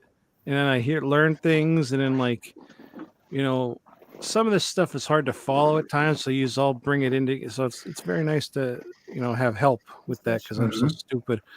But yeah, I would say I gave King Kong vs. Godzilla 6.5, I believe. I would probably give this one an 8 out of 10. I enjoyed it. I thought it was a lot of fun. Yeah. Mr. Anthony Jordan. Let me think. I'll just go with a even 7. Nothing else to add? I pretty much said everything up. Everything's been said about it.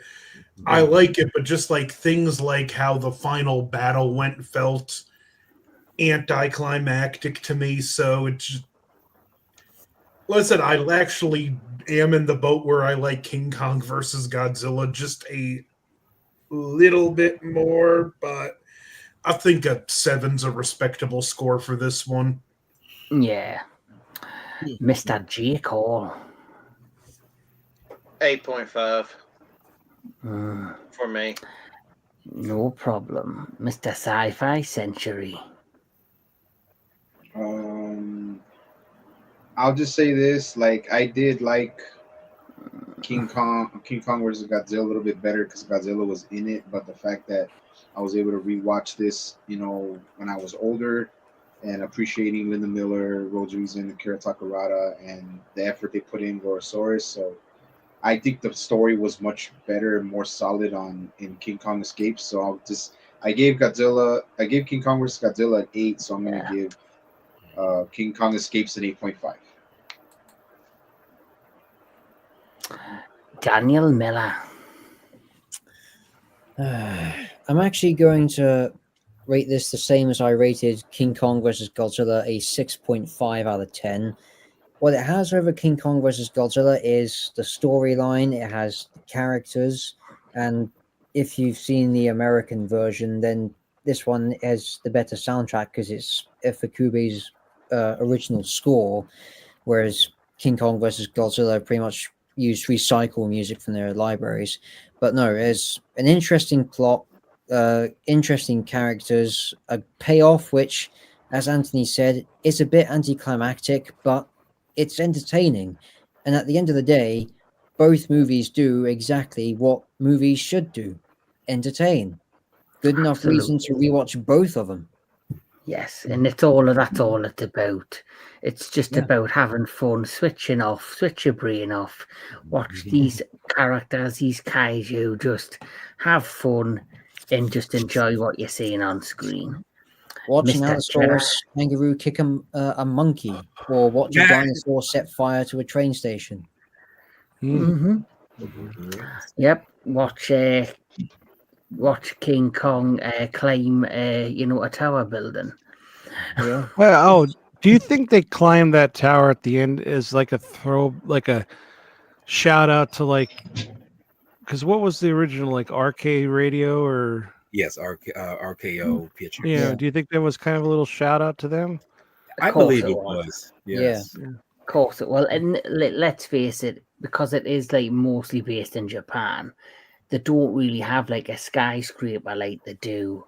Well, they might do now, but back in that time in the 1960s, Japan didn't have a skyscraper like the Empire State Building. So they had the giant Tokyo radio tower. So it made perfect sense because it's a national landmark for them to climb that. The only other thing they could have climbed would be Mount fucking Fuji.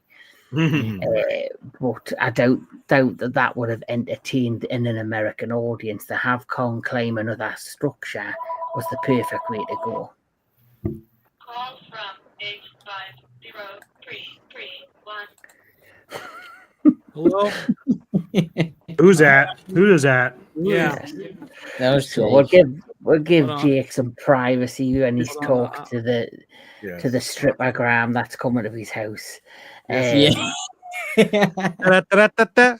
I am your singing telegram. Bang! Right? So, Mr. Jedi Granville, you're calling about your car's extended warranty. Let me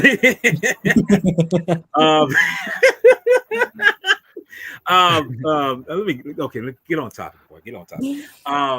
I would definitely that's what give he this. said. Yeah. Oh my God. See, I wouldn't even try to do that, but then again, this movie, yes.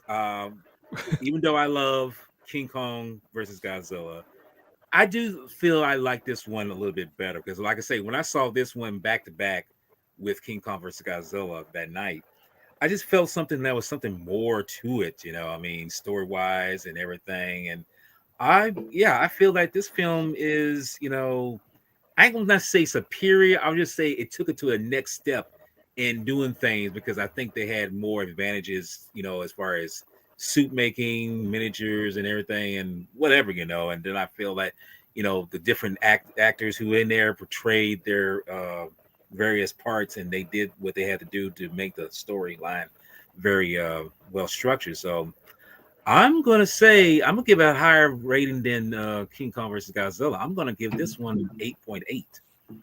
Ooh, 8.8. I haven't heard that before. Yes. Nice. I'm gonna be honest. I love this way better than Godzilla versus King Kong. There's just something about it because obviously I am a big fan of British espionage films, like all the James Bond movies and things of that nature.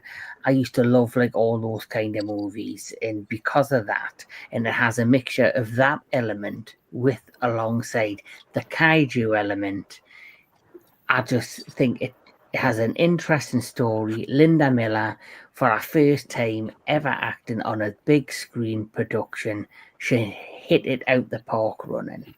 And of course, the rest of the cast were phenomenal. Yes, there is some issues with some of the suits and some of the plot details, but if you take all that into consideration and put that to the side, it's a really well structured, great film with a great villain. And the human villain takes center stage over the kaiju villain, which I think was the point. Why Mechani-Kong didn't really show any menacing movement or have any kind of expressions. He was just there like an unthinking machine that was there to do other people's bidding, while behind the scenes you had Doctor Who running the show. So because of that, I'm going to rate this 9 out of 10. Ooh. Wow, Because take it up a notch. All right. because I Kevin stepped really up like to the this. plate and wow. Right? Yes. So, with this being the third Kong movie that I have reviewed this week live with these amazing gentlemen, we're going to switch things up a little bit because coming tomorrow we're going to record it and then we're going to post it and it'll be up on the entertainment headquarters at some point tomorrow evening. We are going to look at another film featuring the lovely Linda Jo Miller, and we will be reviewing The Green Slime.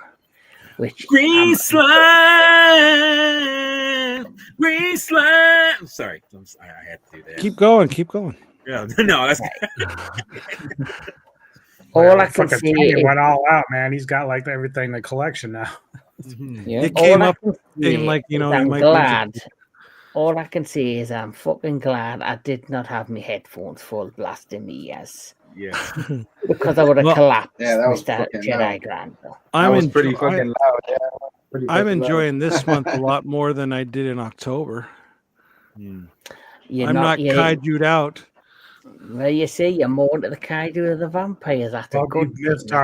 That's a our good King Kong versus the Vampire Woman. That's coming up soon. thing. Yes. Well, Yes. whatever. So that's coming tomorrow, and then to end my guess, the first half of February, the first half of the entertainment headquarters lineup, where I will finally be interviewing the one and only Linda Jo Miller, and that interview. Yes, that interview will be premiering on Monday night. I will set it to be an instant premiere, and it'll probably. I think I'm gonna release it about 7 p.m. Pacific time. Okay. So Release the Miller. Release the Miller. Sorry. So that's coming up, and then once we end the first half of February in the month of Kong, we're then going back to our regular programming. So me and a handful of these guys, we will be going into the darkness for Mr. Tony of the Dead's birthday, where we will be reviewing a number of George A. Romero's Dead movies. We're also at the end of the month, me and DJ Anubis and anybody that would like to join us here, we will be doing a retro classic movie show, and we will be reviewing Starship Troopers. So that's what's coming up on the entertainment headquarters. But Mr. DJ Anubis, what is coming up on the Metal Tavern Radio? Well, funny that this film had a somewhat Bond vibe, because for those that don't know, Mr. Alvin Werewolf and myself have started a new podcast series called the Silver Screen Savants. And last week we started with James Bond's Live and Let Die, which is now available for viewing if you haven't checked it out. Tomorrow, we're going to be doing it again. This time we'll have Mr. Anthony Jordan and Jedi Vale Grant with us as we do The Man with the Golden Gun. So we're going to kick off our second episode with that and more Bond. Next week, I'll be kicking my Kaiju Spotlight series back off, and I'll have Mr. Lambert joining me as we do Gorgo. And then, as he's already mentioned, on Friday on the Retro Movie Show, we'll be doing Starship Troopers. And then also next week, Actually, it might be 2 because Mr. Tony and Dead and I have been trying to do a couple of Ghouls of the Midnight series a week if we can. But the next one up is my pick, which will be special effects from 1984. And then we'll be doing that. So that'll probably show up on Wednesday or maybe that night on Sunday because we might just kick off and do his on Wednesday. So we'll see how it goes. And, then finally, and I've just remembered since you've mentioned that, I decided I have picked my pick because me and Mr. DJ Anubis do the cinematic synergy. The cinematic synergy on his channel. Yeah, yes, it's his show where I get the co-host with him, and we will probably at some point, if I can find some time off in my damn work schedule, we'll be doing our next pick, which is my pick, which is Dante's Peak. Oh, okay. Wow. With another Bond man, with another Bond guy. Yeah. True. That's a great and then film, just man. finally, I know that Sentry's going to mention it. We did Conan recently, the Barbarian review, but he's got one next week we're going to be doing for Ninja Scroll, which I'm really excited about to go do.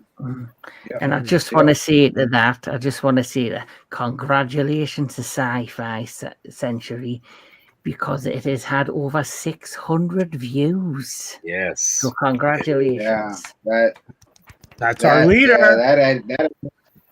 I mean that I wasn't really expecting at all, man. I was like, holy shit! And then, I wish I could have had more of you guys on there, especially Kevin and stuff. But I mean, you guys know I do it. I don't do it for the views, but I do it because hanging out with all you guys, it's therapeutic for me. We talk about what we love. We can always intermingle with what we agree with, what we don't agree with. We can fuck with each other and mess around and how do you say, do the banter and everything. But that's why I do it, man. But I'm surprised and I'm grateful that it's got it's going to close to 700. So I don't know where that came from, but it's all because of you guys too, the guys that join. It's all because everybody joins, man. Hopefully the rest of them that I do can get even past 200. I mean, I'm happy with 150, man, but close to 700, I wasn't expecting that, but thank you. I appreciate it. It's a classic movie, man. Exactly. Yeah. Mr. Tony of the Dead. It's Green Slime tomorrow night on here. That's not live though, right? That's recorded. Yes, it's going to be recorded, then it'll be uploaded. Okay. Then we'll do. I need a break from the lives. I'm fucking lived out. I hear you. It's a pain in the ass to have to control that and keep it flowing. At least if you're recording, you can edit. I get it. I think I need a couple of chilled nights. Chilled nights. A couple of watch-alongs. That's what you need. Yes. Yeah. No more lonely nights. No. Ninja Scroll on the 20th. It's gonna be cool. My birthday on the 26th. I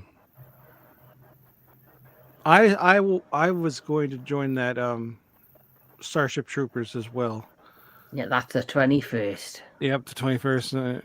6 p.m. Yeah, that's recording. 6 p.m. your time. Yeah. Okay. Anybody else that can make it, you're more than welcome. But other than that, I don't think I'm missing anything. That's about it. It's been fun. Yeah, Mr. Anthony Jordan. Well, Green Slime tomorrow, which I still gotta watch, and as Anubis said, Man with a Golden Gun, I still gotta upload my review of whichever Godzilla movie. I just destroy all monsters and then suffer through all monsters attack. I wanted both out of the way by the end of the week, but we lost the heater and I just didn't care. We got the heat back now, but that's about it for the time being. Cool. And J. Cole, I know what you'll be doing. You'll be busting your ass at work and watching plenty of Ultraman and keeping the kaiju love alive. I thought he was frozen there for a second. I know. I thought, Yeah, is this he dude. frozen? What's he doing over there? So we know what's going on on Sci-Fi's channel. Is there anything else coming up apart from Ninja Scroll? I know you want to do Event Horizons eventually. Yeah. I'll try to That's do. I'm just having I don't know what the hell's going on with my freaking back, but I will be down for Ninja Scroll. I'm gonna suck it up. Me, Anubis, Walter, Tony of the Dead in his debut. Anthony, if you want to check it out, man. If you want to join me and Anubis, Walter, we're gonna watch it on StreamYard on Sunday. He was able to rip it onto so we can watch it on the StreamYard on a watch along. And if you want to hit it up. And that's about it, man. I just I'm gonna try to do with Kevin gets to his vacation time in March. We're gonna do Godzilla versus Gigan, and then hopefully at the end of this month, depending on if I can, I have some other appointments. We'll try to do Event Horizon, but Event Horizon is already on there, and then I already got everything done on that. I already got the videos, intro videos, everything done. I just gotta plan on what day, and I'll let everybody know. And Kevin, I'll try to get you on that one if I can. I'll get with people, who's gonna get on it, and that's about it, man. Godzilla versus Gigan will be in the beginning of March, depending on how I feel, man. I don't want to promise anything and then do the same shit, but I'm just hoping and praying, man, that I can get over all whatever I'm going through, man. But so far I'm trying to suck it up and just try to join as much podcasts. And like I said, Tony knows, man, and so does what do you call it, Kevin? What's up, Anubis? I just want to say Dr. Anubis here was just get plenty of bed rest and get your girlfriend to rub out your back. You'll be fine by next week. There you go. Yes, that's a good idea. I will take that under consideration. But yeah, man. I mean, hosting streams, man. It's not that. It depends on different people. I mean, it's not that hard on certain people. For me, freaking DJ Anubis makes it look easy, man. But when I do it, I'm like, shit. I gotta do this, do that. You gotta make sure you don't fuck up. You gotta make sure you don't do this. this. Asshole over here. He makes everything look easy. Well, actually, he does. Yeah. Yeah. Well, I mean, but he the knows it. hardest job. I might make Yeah, it exactly. look It's it. easy, It's but it's not easy. And honestly, I have to thank all of you because I've only been doing this as a content creator for over just a year and a half now. Well, not even a year and a half, a year and a few months, and I was no good in the beginning. I always remember my first live. It was me in Sci-Fi. It was Jedi Grand Velle, and we did Bram Stoker's Dracula, and I thought it was a disaster, but it went okay. And I just think it's all about sticking to your guns, sticking to what you want, sticking to what you believe in, and just making it happen and making it work. Yeah. Yep. And our But families that's grow as far up. as that's it, man. Not about it. Yeah, I'm a 1 to 2 month streamer now, man. Sometimes that's just me because it's a lot mostly on the brain, man. But it's like it just gets really, after a while when you do consecutively, it burns you out. But that's just me though. Anubis makes it look easy and Kevin makes it look easy. But that's all with me, man. I still shit myself every time I do one of these.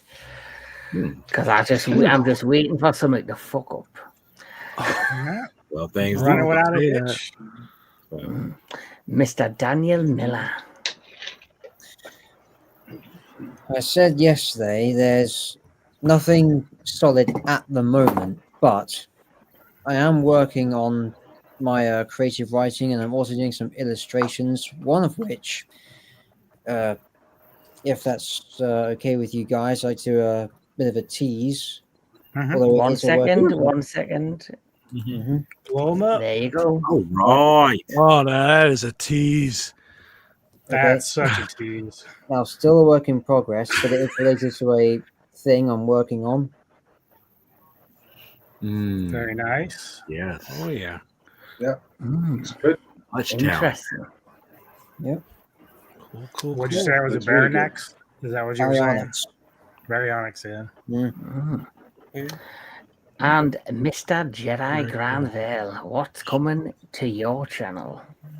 Well, kind of like with Daniel, it's a work in progress, but I hope to be up and running in another month or two and doing what you guys have been doing for the last year or two, broadcasting live streams or recordings in a very unique and beautiful way, expressing yourselves that goes beyond the call of duty of anyone who's trying to who's trying to express themselves in films, anime, gaming, or whatnot. And if that, no, I'm not going to say if, when it comes to pass, I will have hopefully all of you on there, and we can just shoot the shit as we usually do on these other ones and just have a grand old time.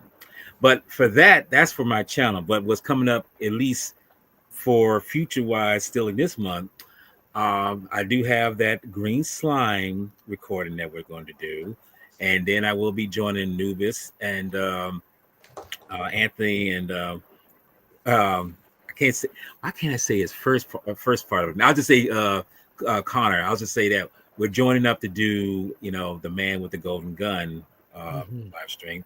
And then, like I say, next week I got with Sci-Fi where we're going to be doing the Ninja Scrolls, which I'm very excited to do.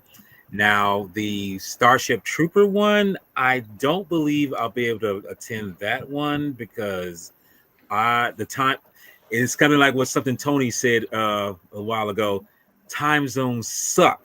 And I can't get there in time to join you guys because I will unfortunately be at work. If by some miracle we get a snowstorm and then it's like, hey, I can join you guys and it's not a problem. So I ain't got to worry about going to work and everything. I can join you guys. But other than that, that's pretty much what's going on future-wise. And like I say, when I do get up and running on my channel, best believe you're gonna see me go ham on this. So just get ready. Yes, Mr. DJ Anubis, I believe you would like to add something. Yeah, no, I was just I wanted to reference Alarando's Gunzen's comment here about the Common Rider. So, if you aren't aware, the guy that I do the Silver Screen Savant show with, he has another channel called Tokusatsu Action Land, and they talk a lot about this stuff. I'm not that well versed in Ultraman and all that stuff, but if you enjoy that kind of content, be sure to check out that channel. Now, I do have to apologize. I just got word that my mother-in-law is having some health issues, so Neko and I are going to have to run. So I do apologize for this. But I got a jet. So sorry, guys. But yeah, great show. Have a good night, and I will see you later. Hope See you everything's later. good. Peace out, man. See you, Anubis. Peace. Take care. Right, so there we go. Here we go. So, as you see, some great content coming to everybody's channel, and this, as always, has been an amazing time with some amazing individuals. I love each and every one of these individuals. Are not just fellow content creators or kaiju loving badasses, they're also, more importantly, friends. And that's what matters. So, as always, as I always say, keep on loving all things entertainment, keep on loving all your movies, and of course, the most important thing that we can possibly do, and I think even Jedi Granville can agree, and that is keep the kaiju love alive. Good night, everybody. Thanks, everybody, for watching. And we'll catch you all in the next one. The end.